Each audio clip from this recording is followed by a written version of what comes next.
Our family's been in this valley for around 159 years. Dad used to work around shearing with the hand shears, and I started shearing as well when I was 13.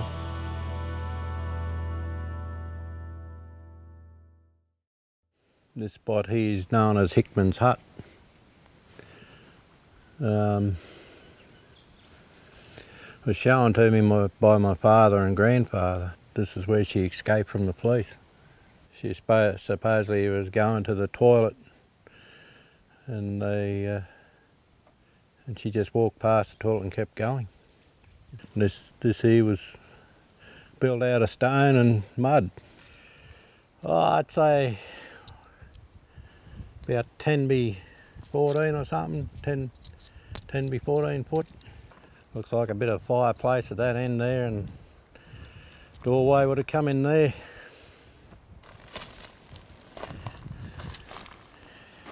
There's a bloody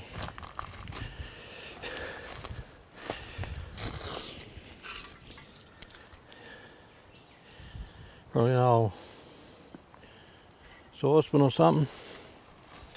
Two posts there to tie horses up to. Could have even been a run through. That's a bit lower over there and a bit lower there, a way in and a way out sort of thing. That'd be a good place because in the middle of nowhere and it's a long way out. And yeah, and you got good water over the edge and a little bit of a flat where she used to graze her horses. And it's you know, you got a lot of rough country about you, and it's a place where nobody comes much. Yeah. It's got to be a good 30 odd years since I've been here.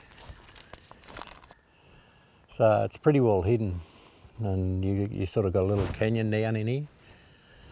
And yeah, this would have been a bit of a holding spot for her.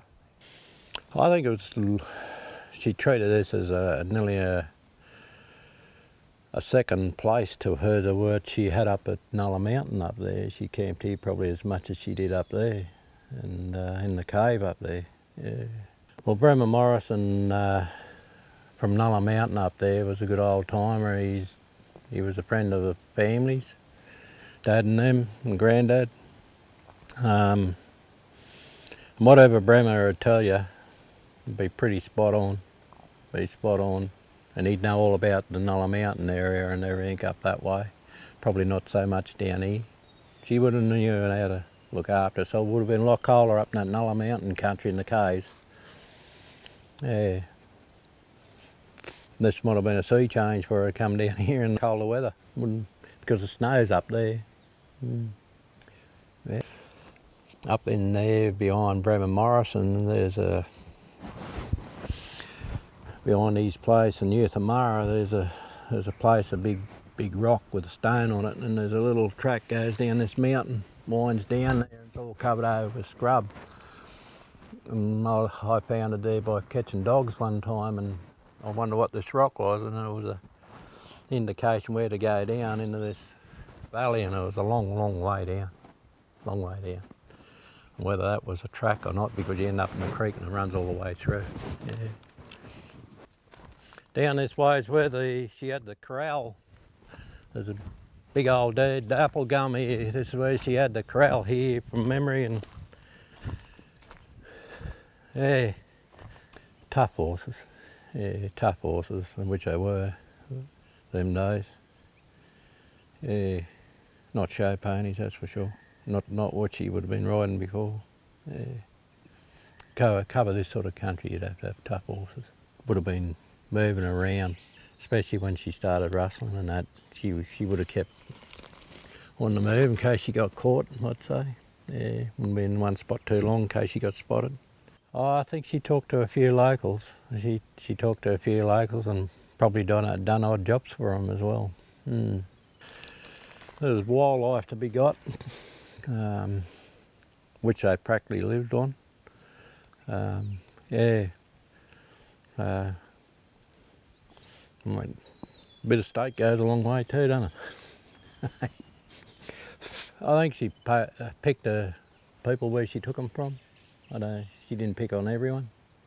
She just sort of chose things a bit. Oh, I think they respected her. They respected her in a lot of ways because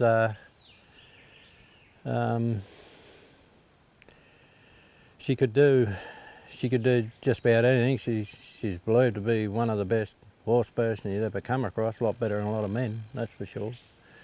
And yeah, she travelled away from a lot of men after her, but yeah, I think they respected her more than anything else.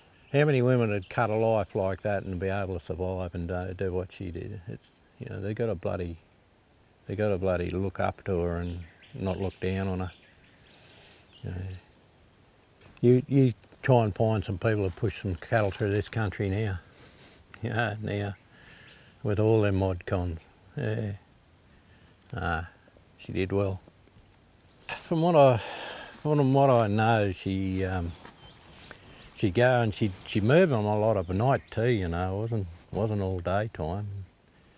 And when you're going through this country here with your bearings of a night, you got to know what you're doing.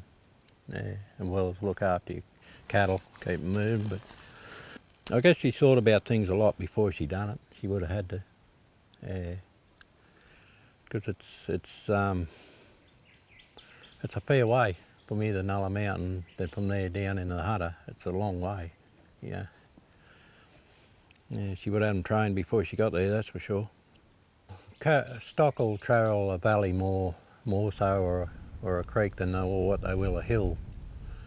And she would have used the valleys to get across, and yeah, keep them inside the steep rocky ravines. Cattle don't intend to go up them. Yeah, and they would have acted a little bit like a fence, so to speak, for her. Yeah, and they would have kept travelling along. Mm. Yeah, I just seen a bit of cutlery and stuff, and yeah, a couple of little pieces of things still lying around here. Yeah, it'd have to be some sort of, maybe what she carried a few things in. That's what I'd say. A woman would have had them days, not a man anyway. Something I wouldn't carry around. Something she may have left behind when she left here in a hurry, I guess. I reckon it would have been cloth, and yeah, it would have bagged out, I suppose. Put a few goods in. I reckon it's a credit to her. I reckon she'd have to be, if she was any tougher, she'd rust, I reckon, to live the track that she led. And I reckon I reckon it's a bloody credit for a woman to do what she done. I know I may have burned a few people, but crikey, that's history. Yeah.